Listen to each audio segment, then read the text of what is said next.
del Grupo Parlamentario Popular. Si me permite, presidente, en aras a la brevedad, desde el escaño, simplemente para dar cuenta o explicar ante esta Cámara dos nuevos incumplimientos que podrían resumirse a efectos prácticos y para que nos entienda la gente en que 4 votos valen más que 9. Es difícil entenderlo, pero esa es la realidad.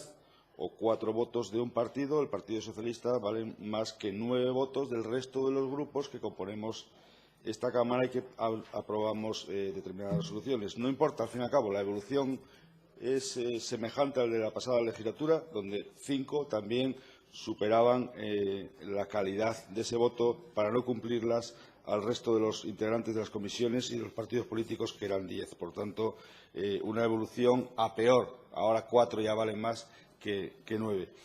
Hay 2 incumplimientos en este caso, algunos de ellos aderezados con triquiñuelas administrativas para justificar el incumplimiento, es decir, las administraciones públicas al servicio del partido y al servicio del Gobierno de turno. 2 incumplimientos de una consejera que seguramente hará otro incumplimiento más, que es la dimisión que le pide todo el sector agroganadero de Asturias. Seguramente esa tampoco lo va a cumplir. Por tanto, estamos en vistas a otro incumplimiento, como digo. Hoy, una vez más, en esta Junta y sus acuerdos no son tenidos en cuenta por un Gobierno que, como he dicho en otras ocasiones, no tiene soluciones y no hace caso a las resoluciones que se aprueban en esta Junta, en este caso en materia de desarrollo rural, en materia de tema laboral con los veterinarios del SEPA y en materia de saneamiento ganadero, en concreto con el Ayuntamiento de Cangas de Narcea. Gracias, presidente.